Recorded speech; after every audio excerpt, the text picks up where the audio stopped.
Hello everyone, this is Monklezunky here, and in this guide I'm going to be showing you stuff on how to help you get from 1 to 99 Slayer. Now I realize that Slayer isn't a very linear skill. You can't say, go kill this monster for a specific amount of time and you'll level up. However, there still are some general guidelines that you can follow while training the skill that are going to help you achieve faster XP rates and also level up both your Slayer and your combat stats faster. So I will warn you, in this video I have a lot of statistics. It's not a very colorful guide with a lot of pictures, so if you're just interested in really hard facts and information, you've come to the right place. But if you're interested in kind of a cutesy guide that is more of the presentation than really the information contained within, that's not really what this guide is about. This guide is more just to tell you guys exactly what you need to know if you aren't already highly knowledgeable about Slayer and you really need some help training the skill.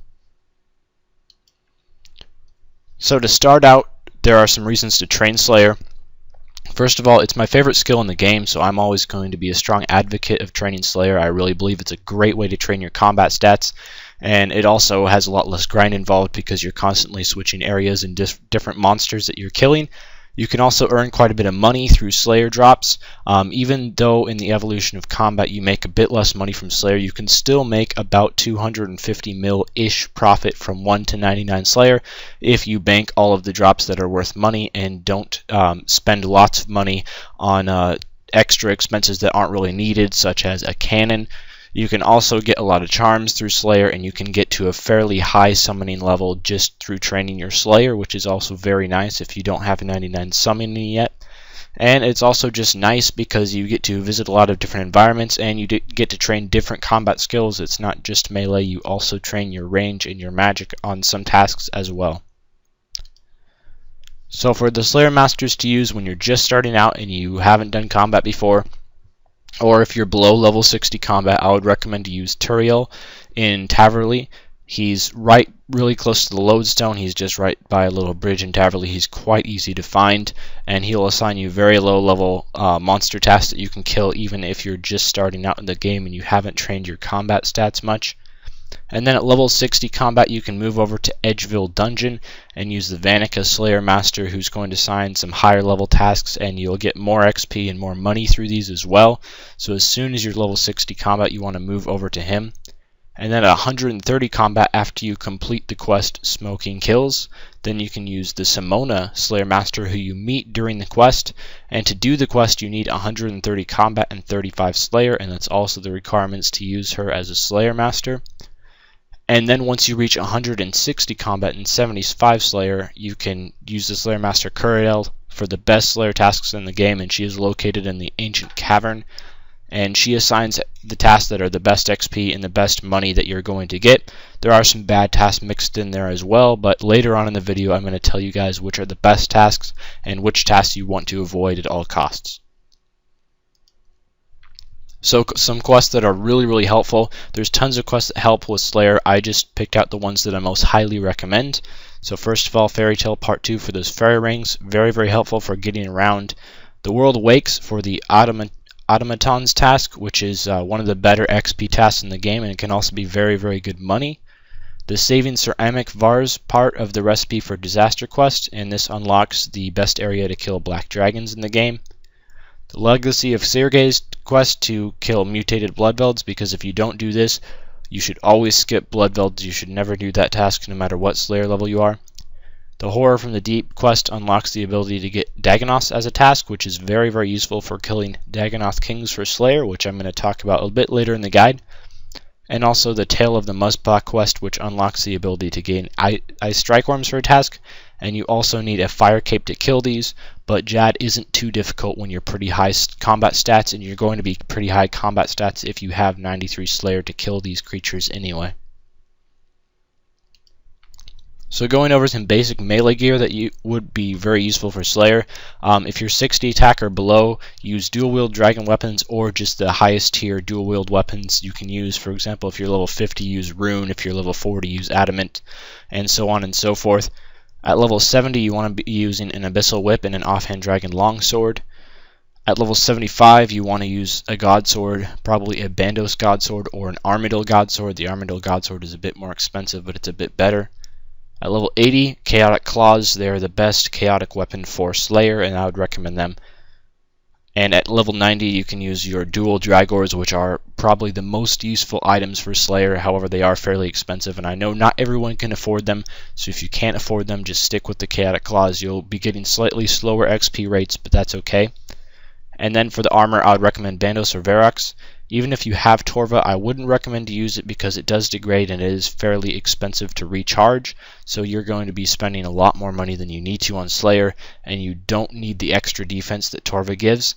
And Torva does give slightly more damage than Bandos, but it's not a huge upgrade, so I would recommend just to stick with Bandos. And if you can't afford Bandos, use Verox armor.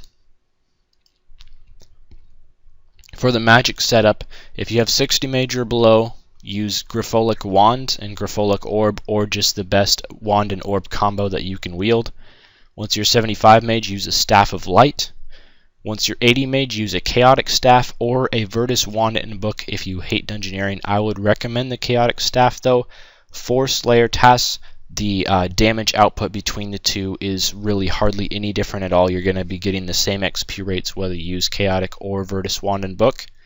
And at level 90, I felt I would just put this Seismic Wand and Singularity, although I know hardly anyone actually has those, so that's not a very realistic choice. And then for your armor, I choose to use Subjugation Robes, or you can use RMs. I would recommend not to use Virtus for the same reasons that I recommended not to use Torva. It degrades, it costs money to repair. Subjugation is great, it doesn't degrade. It is fairly expensive, but it's a worthwhile investment if you're going to be maging a lot, which you do in Slayer. Now for the range, you don't use range nearly as much as you use melee or magic in Slayer, but you still want to have gear just in case you do have a task that requires it. So at level 60 range, you use a red salamander coupled with Taromin Tar for ammo. At level 70 range, you use a black salamander coupled with Haralander Tar for ammo. At level 80 range, you want to be using a royal crossbow or dual wield chaotic crossbows. And at level 90 range, again, not many people have them, but the Ascension crossbows.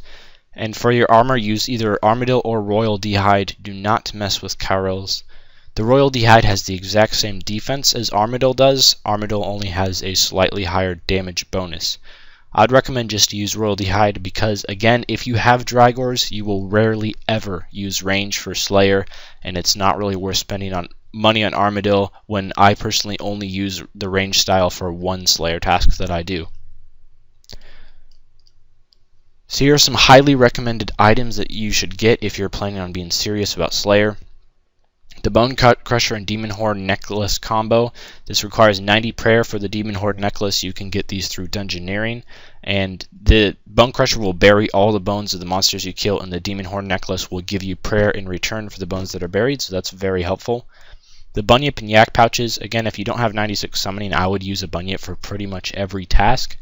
However, if you do have 96 summoning, while you're doing dragon tasks, for example, or black demons or abyssal demons, you can use a yak and bank their bones or bank their ashes and make some extra money. The Charming Imp from Dungeoneering, this requires 100,000 Dungeoneering tokens, and this picks up all the charms. Probably by far the most useful Dungeoneering item. It's absolutely a must for Slayer because you're going to be getting tons of charm drops, and it's not fun having to pick those all up individually.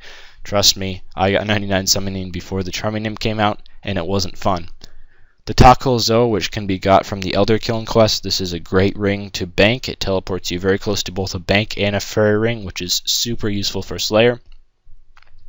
The Rings of Slaying, these require 75 crafting to make and 400 Slayer points to unlock. And they're just basically an upgraded enchanted gem, so they're quite nice. And also Extreme Potions, which help you kill monsters faster, and you need 94 Herblore for them. And you can also use Turmoil if you have it too, however Turmoil isn't really an item, so it's not mentioned here. Here we get into some of the numbers. These are the best tasks by Slayer XP. These are by my rates. I didn't go off anyone else's. These are what I have tested and I achieved myself. I killed all these monsters for 20 minutes, and then I averaged out the XP per hour that I got. I also just wanted to mention I was going absolute full speed with the best gear that I had at the time, mostly Dragors for these tasks, and these are the XP rates that I achieved. So I would consider these to be fairly highly accurate XP rates. So the Abyssal Demons are the best Slayer XP in the game at 151k per hour. And also I just wanted to note that both Dark Beasts and Ganodermic Beasts can be slightly higher XP per hour if you do use a cannon on them. However, I just feel like a cannon, it costs a ton of money for not a whole lot of benefits, so that's why I choose not to use it. I would highly recommend to not use it because it just costs so much and it doesn't deal a whole lot of damage in return. So anyway, these are the XP rates all without a cannon. That's worth mentioning. So the Ganodermic Beasts are a great task because you can achieve both a lot of money and XP from them, which is pretty rare. And also the Dagannoth Kings, they're very, very good Slayer XP if you tribird them. You have to solo them, or if you duo the Dagannoth Kings with a friend or someone, you cannot be in loot share, otherwise you won't get Slayer XP, so you have to be either soloing or free-for-alling the Kings to get Slayer XP, but they're very, very good Slayer XP per hour if you know what you're doing. Again, I will be making a Dagannoth Kings guide in the future, so if you don't know how to solo them, just stay tuned for that. These are the best tests for combat XP. Keep in mind that hit points experience is not included. This is only attack, strength, defense, magic, or range, depending on what combat style you're using. And Dark Beasts are the best combat XP in the game at 373,000 combat XP per hour. That is with Drygores. If you are lucky enough to have Ascension crossbows, it's going to be even higher because they are weak to range. And then Water Fiends are also exceptional combat XP. And then Grapholopines, surprisingly, are the third best combat XP Slayer task in the game. I was not expecting that. But anyway, you can see the method of how I killed these. For most tasks, I use Drygores or Chaotic Staff. Again, I rarely ever use range for Slayer. And these are the best tasks for summoning XP in the game. Mithril Dragons, surprisingly, are the best summoning XP in the game. Keep in mind, though, that they mostly drop green charms, and not everyone decides to use their green charms. So if you decide not to use green charms, then Mithril and Steel Dragons are not nearly as good XP per hour. But I just found it surprising that those two tasks actually are more summoning XP per hour than Water Fiends. And then, of course, Exiled Calphites, they drop a lot of blue charms, so they're very, very good Slayer or summoning XP. And then the Skeletal Wyverns, surprisingly, are also over 100,000 summoning XP per hour because they drop a ton of Crimson Charms. Again, that's a task that many people have blocked, but I would highly recommend doing. There's such a great task for both XP and charms, and also pretty good money. So these are some horrible tasks. Horrible, I am justifying that by the XP per hour, the Slayer XP at least. These tasks I would highly recommend to avoid at all costs. There are a few that you can do if it's your preference. For example, the Avian Seas and the Blue Dragons, they're very good money. The Avian Seas are about 800k profit an hour. The Blue Dragons are about 1.5 mil profit an hour if you have a pack yak. About 1 mil profit an hour if you don't. And the Hellhound, Suckclaws, Terror Dogs, and Firewatch are all very quick tasks. You can all do those in about 10, maybe 15 minutes, depending on how many you're assigned. So if you're really low on Slayer points, I would recommend to do those, especially the Terror Dogs. That task only takes about 5 to 10 minutes. So if you just want the points, but are willing to take the hit of the horrible XP that they give, that can be a good task.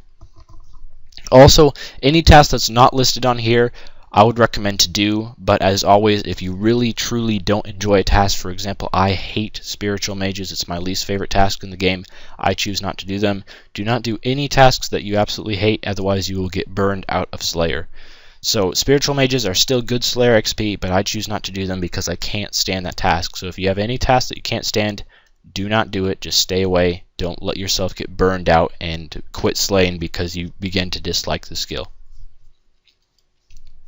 And if you need any help with Slayer tasks, I do have a link to my Slayer Guides playlist in the description of this video.